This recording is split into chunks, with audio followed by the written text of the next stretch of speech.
चार क, चार में नीति निर्देशक तत्व है, चार क में है मूल कर्तव्य। चार क में क्या है? मूल कर्तव्य है, फंडामेंटल ड्यूटी, मूल कर्तव्य। अनुच्छेद नंबर 51 क, अनुच्छेद नंबर 51 क, हेडिंग देंगे भाग 4 क मूल कर्तव्य। ठीक, चलिए ध्यान से सुने भाई, ये जो कॉन्सेप्ट है ये कहां से लिया गया है? रूस से लिया गया है। ठीक, मूल कर्तव्य जैसा कोई टॉपिक होना चाहिए, ये अवधारणा, ये कॉन्सेप्ट कहां से लिया गया है? रूस। रूस पहले सोवियत संघ में शामिल था, तो इसको लिख लो भूतपूर्व सोवियत संघ, भूतपूर्व सोवियत संघ से लिया गया है। मूल कर्तव्य कहां से लिया गया है? रूस से लिया गया है। ठीक है, इसके लिए संविधान में संशोधन किया गया, ये मूल संविधान में शामिल नहीं था। मूल संविधान में साथ साथ लिखना है, शामिल नहीं था। मूल संविधान का मतलब क्या बताया था? जो 26 जनवरी 1950 को लागू हुई थी, उस संविधान को क्या बोलते हैं? मूल संविधान। ठीक है, मूल संविधान में शामिल नहीं था। कब शामिल हुआ? 1976 में 42वां संविधान संशोधन के तहत 10 मूल कर्तव्य, 10 मूल कर्तव्य शामिल किया गया। 10 मूल कर्तव्य शामिल किया गया। मूल कर्तव्य जैसा कुछ होना चाहिए, ये सिफारिश करने वाली एक समिति थी भारत देश में, जिसका नाम है स्वर्ण सिंह समिति। सिफारिश किसने की थी? सरदार स्वर्ण सिंह समिति।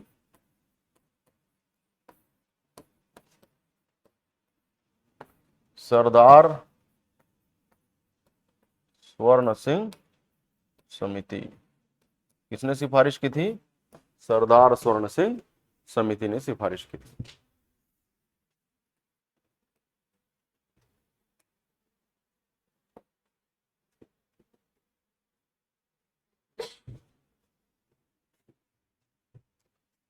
ठीक, मूल कर्तव्य कहां से लिया गया है?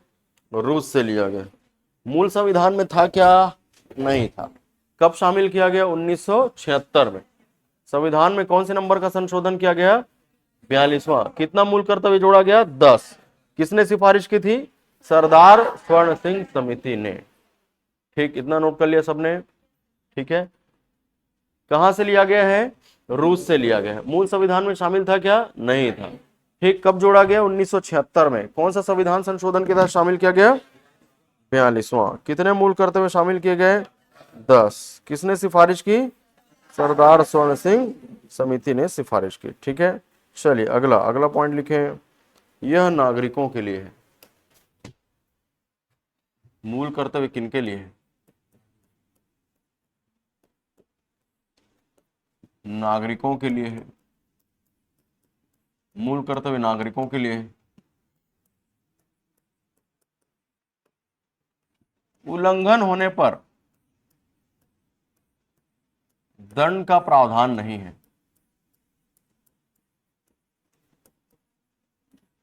उल्लंघन होने पर दंड का प्रावधान नहीं है। उल्लंघन होने पर दंड का प्रावधान नहीं है। ठीक, 10 मौलिक कर्तव्य जोड़े गए थे, लेकिन वर्तमान में कितने मौलिक कर्तव्य? वर्तमान में 11 मूल कर्तव्य है। ठीक है, 11वां मूल कर्तव्य कौन से संविधान संशोधन से जोड़ा गया? 11वां मूल कर्तव्य जोड़ा गया 86वां संविधान संशोधन 2002 के तहत जोड़ा गया। 11वां मौलिक कर्तव्य कौन से संविधान संशोधन से जोड़ा गया? 86वां संविधान संशोधन 2002 के तहत जोड़ा गया। कहां से लिया गया है मूल कर्तव्य? रूस से लिया गया है। किनके लिए है? नागरिकों के लिए, विदेशियों के लिए नहीं है। ठीक है, किनके लिए? केवल नागरिक। नागरिक मतलब केवल भारतीय व्यक्ति। नागरिक मतलब केवल भारतीय, और व्यक्ति मतलब भारतीय के साथ साथ विदेशी होता है। तो मूल कर्तव्य किनके लिए है? केवल नागरिकों के लिए।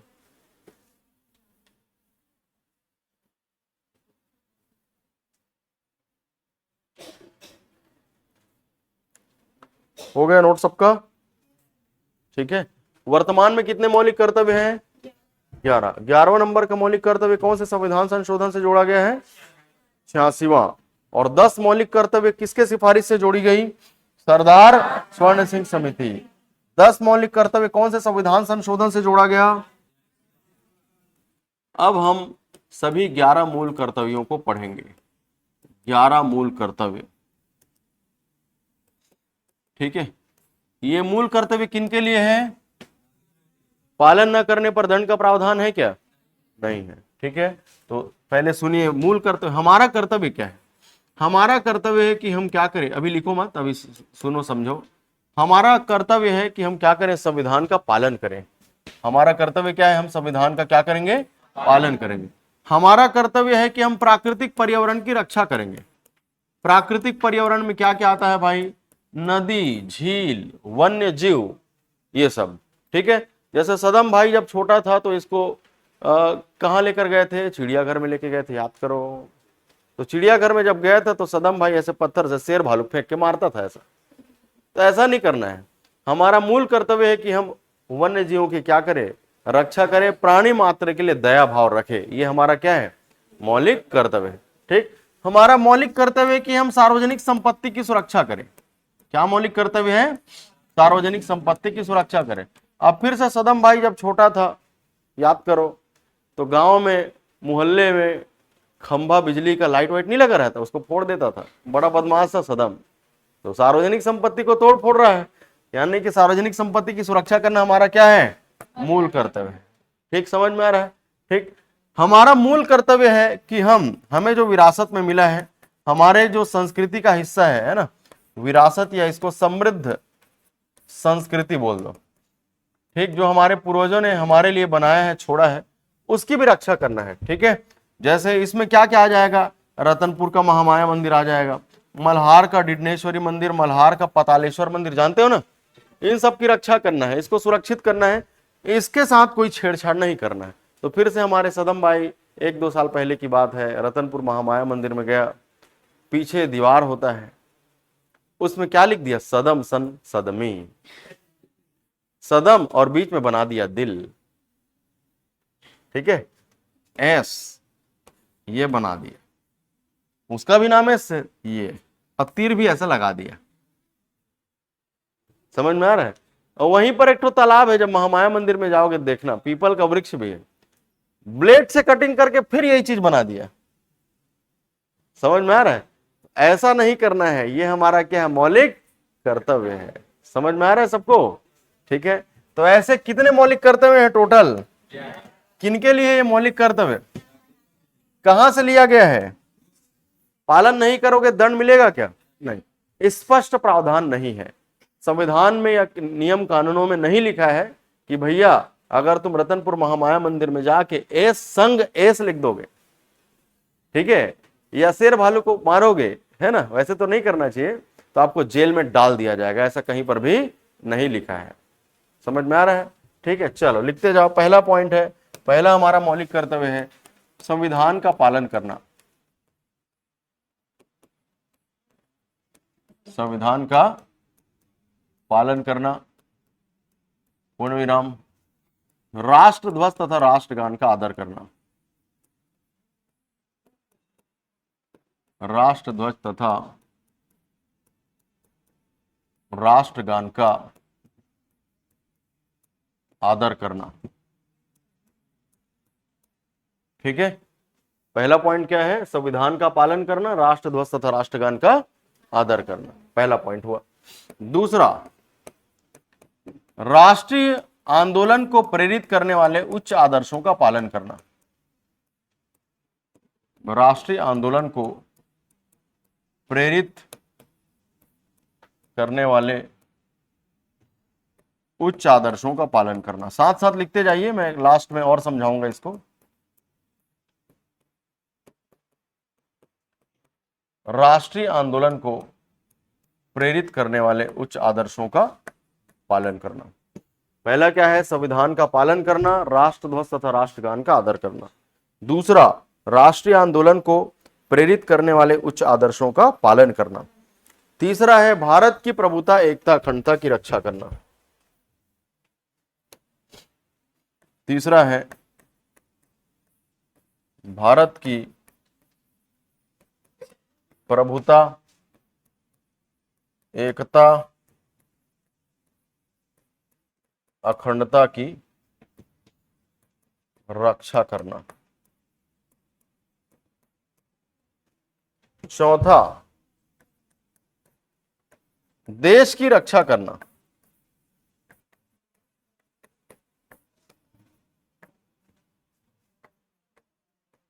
तथा आह्वान किए जाने पर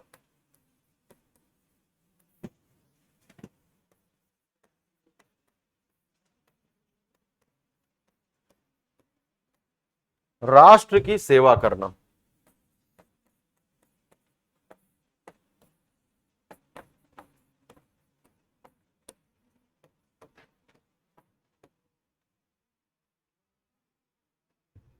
ठीक, देश की रक्षा करना तथा आह्वान किए जाने पर राष्ट्र की सेवा करना, ये हमारा क्या है? मौलिक कर्तव्य है। ठीक है, पहला मौलिक कर्तव्य क्या है? संविधान का पालन करना। संविधान पढ़ोगे तब तो संविधान का पालन करोगे। ठीक है, तो पढ़ तो रहे हो, पढ़ रहे हो ना? ठीक है, अगला, राष्ट्रध्वज तथा राष्ट्रगान का आदर करना। राष्ट्रीय आंदोलन को प्रेरित करने वाले उच्च आदर्शों का पालन करना। ठीक है, जैसे भारत को आजादी दिलाने के लिए 1885 के बाद 1947 के बीच जो घटनाएं घटी, उसी को हम बोलते हैं राष्ट्रीय आंदोलन या स्वतंत्रता आंदोलन। इंकलाब जिंदाबाद, भारत माता की जय, तिरंगे झंडे की जय। ठीक है, तो इन को, राष्ट्रीय आंदोलन को प्रेरित करने वाले जो भी आदर्श हैं, उसका क्या करना है? आपको पालन करना है। भारत की प्रभुता बनाए रखनी है, एकता बनाए रखनी, अखंडता बनाए रखनी है। आपको देश को टुकड़ों में या खंड में नहीं बंटने देना है। समझ में आ रहा है? एकता बनाए रखनी, सभी लोगों को मिलजुल कर रहना है, ये हमारा क्या मौलिक कर्तव्य है। देश की रक्षा करना है, और जब भी आह्वान किया जाए आपको राष्ट्र की सेवा करना है। जैसे मान लो कोरोना काल आ गया था, तो देश की सेवा आपने कैसे किया? घर के भीतर रहकर आपने देश की सेवा की। कई बार घर के बाहर निकल जाते, कोरोना हो जाती, फिर कोई और फैल जाती। आगे न समझ में? तो कोरोना काल में घर के भीतर रहना भी देश की सेवा करना है। क्लियर है सबको? ठीक है, तो ये हो गए 4 मौलिक कर्तव्य। पांचवा में लिखेंगे, सभी लोगों में समरसता और समान भातृत्व की भावना का निर्माण करना। पांचवा है, सभी लोगों में समरसता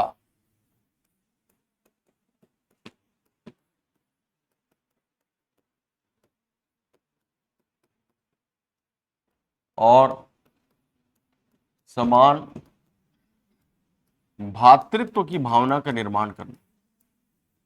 सभी लोगों में समरसता और समान भातृत्व की भावना का निर्माण करना। ठीक, समान भातृत्व, भातृत्व मतलब मिलजुल कर रहना है, किसी के लिए अपने मन में द्वेष नहीं लाना है, ईर्ष्या नहीं लानी है। ठीक है, अगला है गौरवशाली परंपरा का महत्व समझना तथा उसका परिरक्षण करना।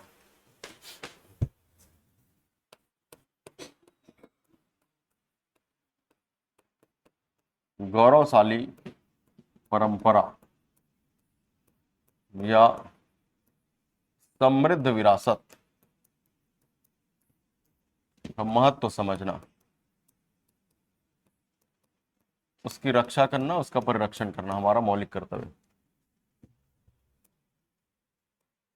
ठीक है, गौरवशाली परंपरा का महत्व समझना हमारा क्या है? मौलिक कर्तव्य।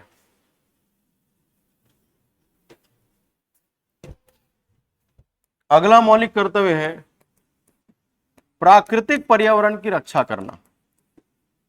प्राकृतिक पर्यावरण में क्या क्या आते हैं? नदी, झील, वन्य जीव। प्राकृतिक पर्यावरण की रक्षा करना तथा प्राणी मात्र के लिए दया भाव रखना, तथा प्राणी मात्र के लिए दया भाव रखना। प्राकृतिक पर्यावरण जैसे नदी, झील, वन्य जीव की रक्षा करना है, प्राणियों के प्रति दया भाव रखना है, ये हमारा क्या है? मौलिक कर्तव्य है। वैज्ञानिक दृष्टिकोण,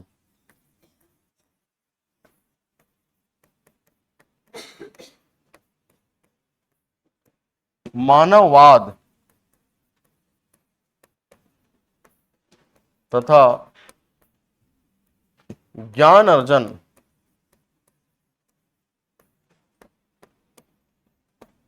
की भावना का विकास करना।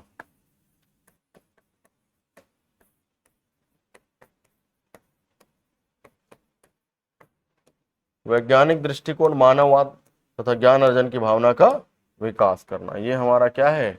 मौलिक कर्तव्य है।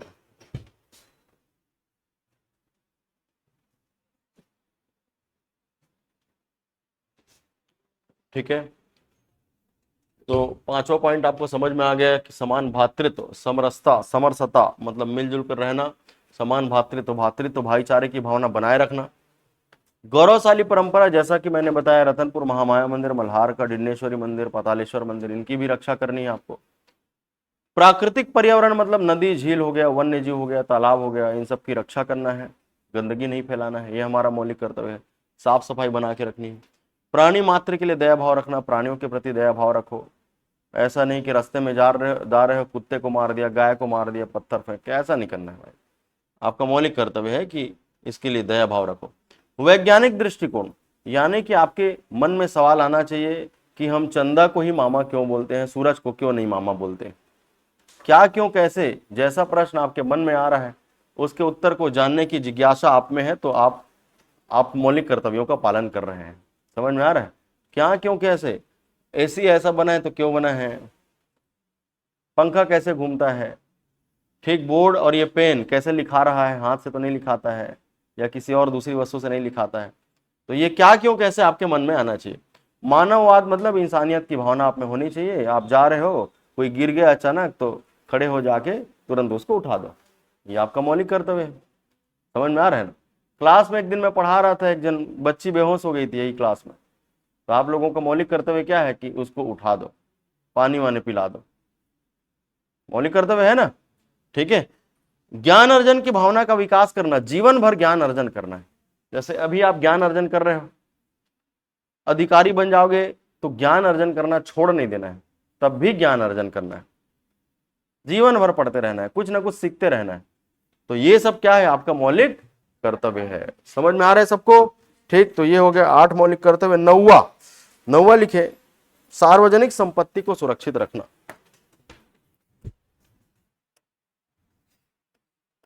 नौवा मौलिक कर्तव्य है सार्वजनिक संपत्ति को सुरक्षित रखना। जैसा अभी मैंने एग्जांपल दिया कि सदम भाई अपने स्कूल में पढ़ता था, सरकारी स्कूल था, उसमें टेबल में लिख देता था एस, दिल बना के एस, है ना, बाथरूम में भी तोड़ फोड़ कर देता, नल वल को तोड़ दिया था। ये सब नहीं करना है। कैसे सदम भाई? ठीक है, तो सार्वजनिक संपत्ति को आपको सुरक्षित रखना है। अगला आपका मौलिक कर्तव्य है व्यक्तिगत और सामूहिक गतिविधियों में आगे बढ़ने का प्रयास करना। व्यक्तिगत और सामूहिक गतिविधियों में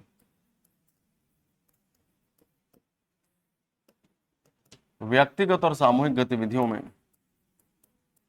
आगे बढ़ने का प्रयास करना। जब भी आपको मौका मिले तो आपको आगे बढ़ने का हमेशा प्रयास करना है। ठीक, जैसे आपको गाना गाने आता है और आपको मौका मिल गया तो गाना गाना नहीं छोड़ना है, गा देना है। डांस करने आता है, मौका मिला डांस कर देना है, न शर्माना है न डराना है। कहा बार आजू बाजू में कोई शेर नहीं रहा जो तुम्हें हबक दी, मौका मिली तो और परफॉर्म करके दिखाना है। टैलेंट ले जब भी दिखाए मौका मिली, टैलेंट ले दिखाओ। वही कहना चाहता ना, पॉइंट नंबर 10 है ना, व्यक्तिगत गतिविधियों सामूहिक गतिविधियों में आगे बढ़ने का प्रयास करना, ये आपका मौलिक कर्तव्य, हर क्षेत्र में आगे बढ़ने का प्रयास करना। 11वां नंबर का मौलिक कर्तव्य 86वां संविधान संशोधन से जोड़ा गया है। इसमें लिखा है 6 से 14 वर्ष, 6 से 14 वर्ष आयु वर्ग के बच्चों को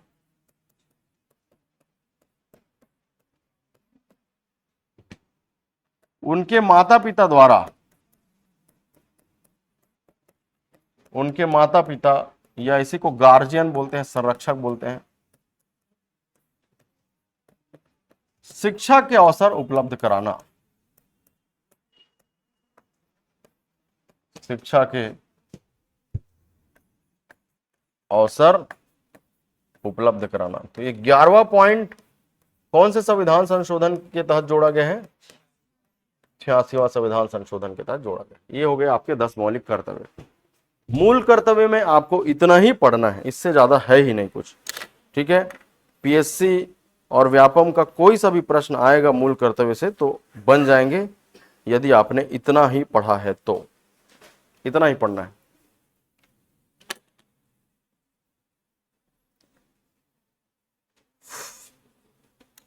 हो गया? चलो बोलो भाई, सार्वजनिक संपत्ति को सुरक्षित रखना समझ में आ रहा है? व्यक्तिगत और सामूहिक गतिविधियों में आगे बढ़ना, 6 से 14 वर्ष आयु वर्ग के बच्चों को, माता पिता का कर्तव्य है कि अपने बच्चों को स्कूल भेजे जो 6 से 14 वर्ष आयु वर्ग के हैं, उन्हें काम में न लगा दें, उन्हें स्कूल भेजे। समझ में आ रहा है सबको? ठीक है, तो ये मौलिक कर्तव्य कंप्लीट हुआ। एक बार रिवीजन करो। प्रश्न मैं बोल रहा हूं, आप लोग आंसर बताते जाइए। मूल कर्तव्य भारतीय संविधान के कौन से भाग में उल्लेखित है? भाग 4 का। मूल कर्तव्य भारतीय संविधान के कौन से अनुच्छेद में उल्लेखित है? कहां से लिया गया है मूल कर्तव्य की अवधारणा? रूस से लिया गया है। ठीक है, कितने मौलिक कर्तव्य हैं? मूल संविधान में कितने मौलिक कर्तव्य थे? गलत, मूल संविधान में मौलिक कर्तव्य थे ही नहीं। समझ में आ रहा है? मूल संविधान में मौलिक कर्तव्य थे ही नहीं। मूल कर्तव्य कब जोड़ा गया? 1976 में। संविधान में संशोधन कौन से नंबर का? 42वां। 10 मौलिक कर्तव्य जोड़ा गया। किसने सिफारिश की थी? सरदार स्वर्ण सिंह समिति। ठीक, फिर आगे चलकर 11वां नंबर का मौलिक कर्तव्य कौन से संविधान संशोधन से जोड़ा गया? 86वां। मौलिक कर्तव्य किनके लिए है? उल्लंघन होगा तो दंड के स्पष्ट प्रावधान नहीं है। दंड का स्पष्ट प्रावधान है क्या? नहीं है। चलो सीक्वेंस में बोलते जाओ। पहला मूल कर्तव्य क्या है? संविधान का पालन करना, राष्ट्र ध्वज और राष्ट्रगान का आदर करना। दूसरा, राष्ट्रीय आंदोलन को प्रेरित करने वाले उच्च आदर्शों का पालन करना। तीसरा, भारत की प्रभुता, एकता, अखंडता की रक्षा करना। चौथा, देश की रक्षा करना, आह्वान किए जाने पर राष्ट्र की सेवा करना। ठीक। पांचवा, सभी लोगों में समरसता तथा समान भातृत्व की भावना का निर्माण करना। अगला, गौरवशाली परंपरा, समृद्ध विरासत का महत्व समझना, उसका परिरक्षण करना। अगला, प्राकृतिक पर्यावरण की रक्षा करना, प्राणी मात्र के लिए दया भाव रखना। अगला, वैज्ञानिक दृष्टिकोण, मानव ज्ञान अर्जन की भावना का विकास करना।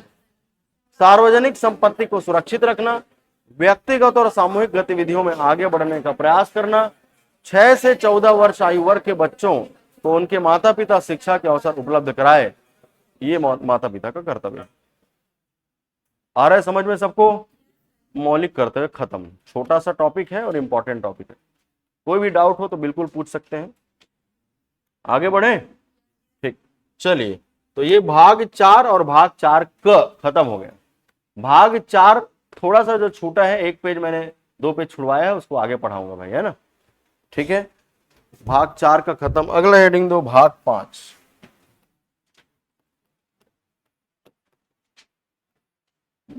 भाग 5 में लिखा है संघ।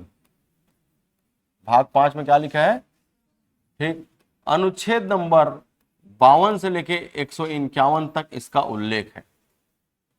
अनुच्छेद कहां से कहां तक इसका उल्लेख है? 52 से 151। इसके अंतर्गत क्या क्या पढ़ना है? तीन चीजें पढ़नी है, विधायिका, कार्यपालिका और न्यायपालिका।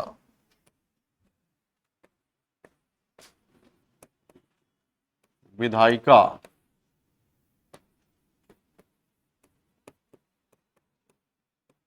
कार्यपालिका,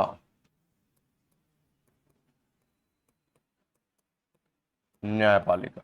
विधायिका, कार्यपालिका और न्यायपालिका। ठीक, विधायिका में क्या क्या पढ़ते हैं? लोकसभा और राज्यसभा का अध्ययन करते हैं इसमें।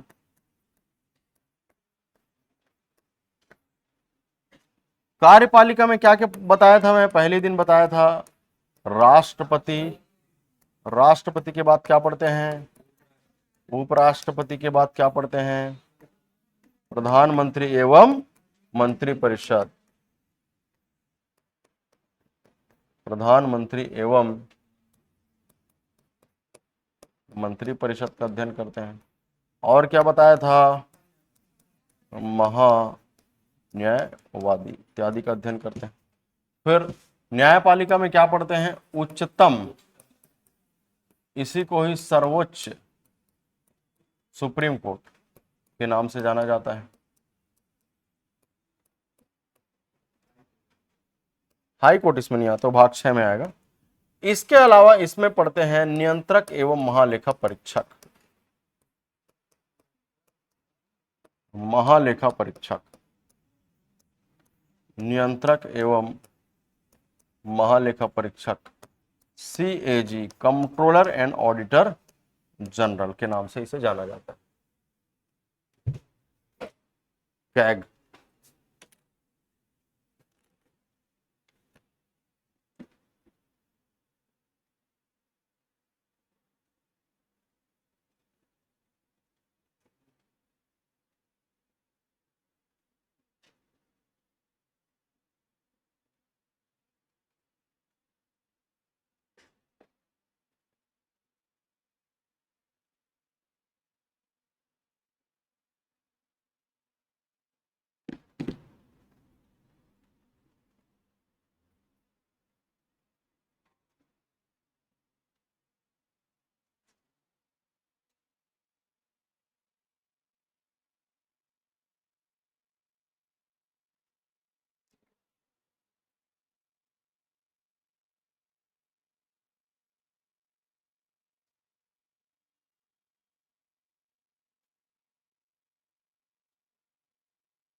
हो गया नोट सबका? नोट कीजिए। तो भाग 5 संघ 3 भागों में बटा है, विधायिका, कार्यपालिका, न्यायपालिका। विधायिका में हम पढ़ते हैं लोकसभा और राज्यसभा। विधायिका को केंद्र में क्या बोलते हैं? संसद। संसद के 2 सदन कौन कौन से? लोकसभा, राज्यसभा। और संसद के 3 अंग कौन कौन से? अंग पूछेगा तो 3, सदन पूछेगा तो 2। सदन लोकसभा, राज्यसभा। अंग 3 कौन कौन सा? लोकसभा, राज्यसभा और राष्ट्रपति। ठीक है। कार्यपालिका के प्रमुख कौन होते हैं? राष्ट्रपति। लेकिन वास्तविक प्रमुख कौन होते हैं? प्रधानमंत्री, बताया था। भारत सरकार का कानूनी सलाहकार कौन होता है? महान्यायवादी, अटॉर्नी जनरल ऑफ इंडिया। ठीक। न्यायपालिका, जुडिशरी में क्या पढ़ते हैं? भाग 5 के अंदर उच्चतम या सर्वोच्च न्यायालय। ठीक। एक अलग से स्वतंत्र संवैधानिक निकाय होता है, स्वतंत्र संवैधानिक व्यवस्था है भाग 5 के अंदर ही, नियंत्रक एवं महालेखा परीक्षक, कैग। नोट कर लिया सबने? अब एक एक करके इसके बारे में पढ़ेंगे। ठीक है, चलिए। सबसे पहला हेडिंग दीजिए राष्ट्रपति।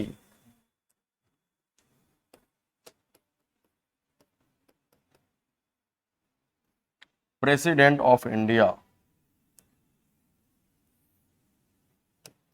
सबसे पहले मैं अभी बचे हुए 10-15 मिनट में सभी राष्ट्रपतियों का नाम बता देता हूं। ठीक है। प्रश्न कैसे पूछा जाता है? प्रश्न सुनिए। प्रश्न पूछेगा वर्तमान में कौन है राष्ट्रपति, बताइए? द्रौपदी मुर्मू। ये आपको मालूम होता है ना। अब प्रश्न पूछेगा द्रौपदी मुर्मू किस क्रम की राष्ट्रपति है। ठीक है। दूसरा, रैंडम पूछ देगा चौथे क्रम के राष्ट्रपति कौन थे, आपको नहीं पता है। रैंडम नाम लिख देगा APJ अब्दुल कलाम किस क्रम के राष्ट्रपति थे, या 5 नाम देगा ऐसा, और बोलेगा क्रम में जमाइए, कार्यकाल के अनुसार क्रम में जमाइए। तो इन प्रश्नों को कैसे सॉल्व कर पाओगे? जब सभी राष्ट्रपतियों का नाम आपको सीक्वेंस में याद हो। अभी जितने भी एग्जाम्स हो रहे हैं, सभी एग्जाम में या तो राज्यपाल पूछा जा रहा है, या प्रधानमंत्री पूछा जा रहा है, या राष्ट्रपति या फिर उपराष्ट्रपति का नाम पूछा जा रहा है। अभी 14 सितंबर को एग्जाम हुआ था, देखे होंगे, जिसने दिया होगा जानते होंगे। राज्यपालों का नाम दे दिया था, राज्यपाल दिया था ना, ठीक है, 4-5 नाम दे दिया था, बोला सीक्वेंस में जमाइए, है ना। तो राष्ट्रपति, उपराष्ट्रपति, राज्यपाल, प्रधानमंत्री, इनके मेरे पास ब्रह्मास्त्र है। क्या है? ब्रह्मास्त्र। ये ब्रह्मास्त्र मैं आप लोगों को अभी सौंपने जा रहा हूं, एक ब्रह्मास्त्र अभी सौंपूंगा, ठीक है।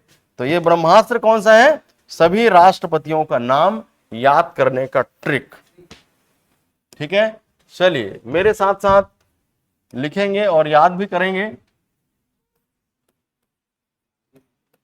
कई लोग इस ट्रिक को जानते होंगे, मेरा यूट्यूब में वीडियो डला भी हुआ है। राजू की राधा जाकर गिरी, बस इतना बोल दो, 4 ठो राष्ट्रपति का नाम याद हो जाएगा। राजू की राधा जाकर गिरी फखरुद्दीन रेड्डी के जेल में। कहां पर गिर गई? फखरुद्दीन रेड्डी के जेल में, ठीक है। 1 2 3 4 5 6 और ये 7 राष्ट्रपति के नाम तुमन जानडर हुआ इतना में। अब राजू से क्या है? डॉक्टर, भारत के पहले राष्ट्रपति कौन? डॉक्टर राजेंद्र प्रसाद। अगला राधा से डॉक्टर सर्वपल्ली राधा कृष्णन, ठीक। जाकर से याद रखना है जाकिर हुसैन, भारत के पहले अल्पसंख्यक राष्ट्रपति। वीवी गिरी, वीवी गिरी। फखरुद्दीन अली अहमद,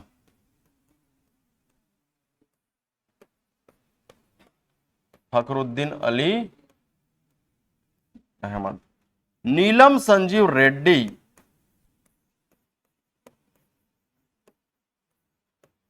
नीलम संजीव रेड्डी। जेल से याद रखेंगे ज्ञानी जैल सिंह, जेल से क्या याद रखेंगे? ज्ञानी जैल सिंह। यदि 7 राष्ट्रपति का नाम याद हो गया, ट्रिक बोलो 2 बार। राजू की राधा जाकर गिरी फखरुद्दीन रेड्डी के जेल में। फिर से बोलो, राजू की राधा जाकर गिरी फखरुद्दीन रेड्डी के जेल में, ठीक है। इनका कार्यकाल भी याद रखना है। 1952 में चुनाव हुआ पहली बार, 1952 से 57, 1957 से 62। सामान्यतः इनका कार्यकाल 5 साल का होता है, ठीक है। फिर 1962 से लेके 1967। जाकिर हुसैन 1967 से 69, 2 साल का गैप दिख रहा है, क्योंकि इनकी कार्यकाल के दौरान मृत्यु हो गई थी। 1969 से 74, 1974 फखरुद्दीन अली अहमद की भी मृत्यु हो गई कार्यकाल के दौरान, इसलिए 3 साल का गैप दिखेगा। 1970 से 1982, 1982 से 1987। राजू की राधा जाकर गिरी, कहां गिर गई? नोनी, फखरुद्दीन रेड्डी के जेल में। राजू की राधा कहां गिरी? फखरुद्दीन रेड्डी के जेल में।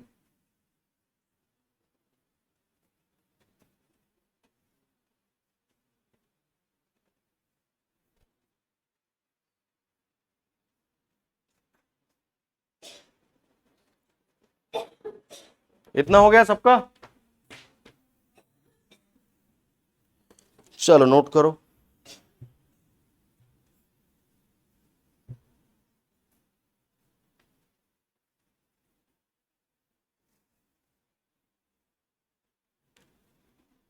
क्लास की टाइमिंग सुबह 7 बजे से है, इसलिए 7 बजे पहुंच जाएं, 7:10 तक आ जाएं, है ना।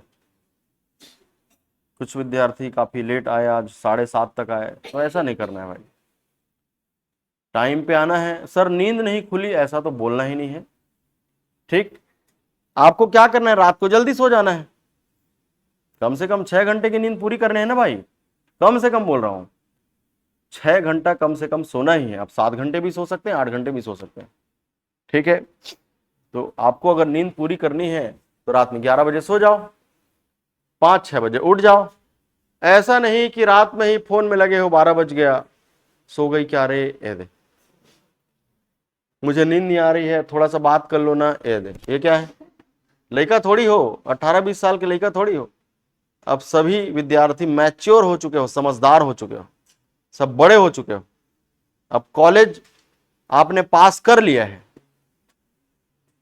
ये सब हरकतें अब आपको चलो कर लो, कोई दिक्कत नहीं, लेकिन अति नहीं मचाना है कि 1 बज गया, 2 बज गया, 3 बज गया, थोड़ा सा और बात कर लो ना, थोड़ा सा और बात कर लो ना, ये है 2 बज गया, 3 बज गया, सो गए, फिर सीधा नींद खुला 7:30, बिना मुंह धोए सीधा कोचिंगे आ गए। आ रहा है भाई सदम समझ में? सही बात है ना, बिल्कुल सही बात है यार। तो थोड़ा समझदार बनना है, थोड़ा मैच्योर बनना है, अपने करियर पर फोकस करना है, ठीक है। चलिए आगे देखें, ये हो गया नोट। अगला, तब रामा शंकर नारायण की कलम से प्रतिभा निकली। कौन निकली? प्रणव रामनाथ मुर्मू की। ठीक, तो 7 नाम लिखा था, ये हो गया 8वां, 9वां, 10वां, 11, 12, 13, 14 और ये हो गया 15। सभी राष्ट्रपतियों का नाम आपको याद हो जाएगा। रामा वेंकट रमन,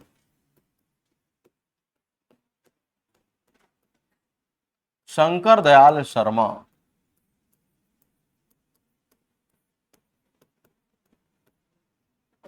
के आर नारायणन, नारायण नारायण, एपीजे अब्दुल कलाम, प्रतिभा देवी सिंह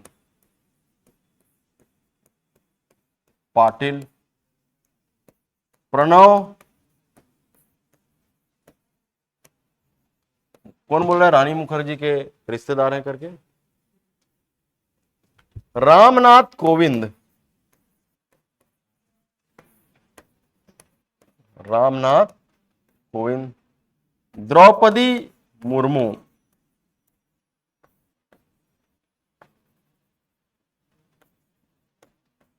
ठीक है। कार्यकाल देखते हैं इनका। 1987 से 1992, 1992 से 1997, 1997 से 2002, 2002 से 2007, 2007 से 2012, 2012 से 2017, 2017 से 2022 और 2022 से अब तक। तो इस ट्रिक से आपने सभी राष्ट्रपतियों का नाम याद कर लिया, ठीक है। चलो ट्रिक बोलना है, आप सभी को याद करना है। राजू की राधा जाकर गिरी फखरुद्दीन रेड्डी के जेल में, तब रामा शंकर नारायण की कलम से प्रतिभा निकली प्रणव रामनाथ मुर्मू की।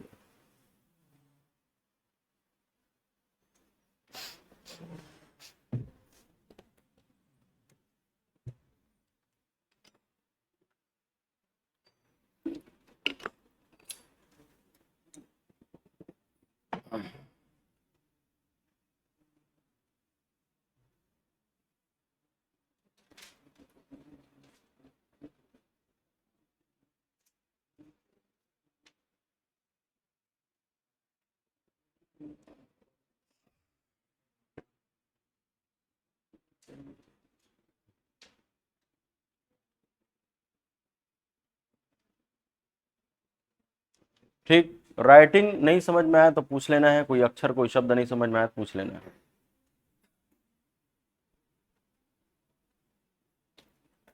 ठीक है।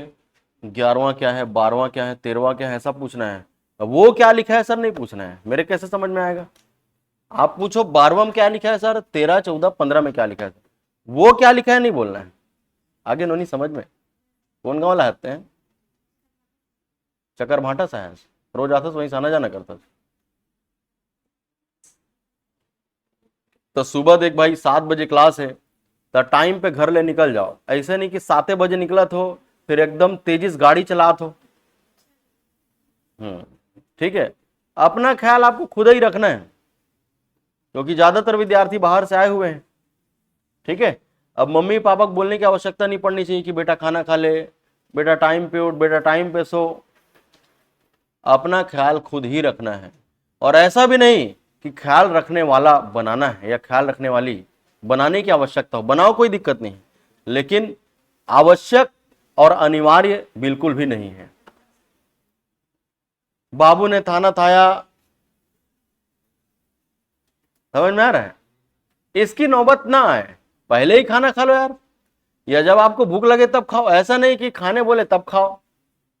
चल बाबू सो जा, तब नींद आए। चल बाबू पढ़ ले, तब आपको पढ़ाई करने का मन करे। चल बाबू बात करो, तो बात करने का मन करे। इसका मतलब आप उसके कंट्रोल में आ गए। ये द रिमोट है, चल बाबू उठ जा, चल बाबू सो जा। ऐसा किसी के कंट्रोल में आना नहीं है भाई। अपने कंट्रोल में, अपना कंट्रोल अपने हाथों में होना चाहिए। अपने खुशियों की चाबी किसी और को नहीं दे देना है।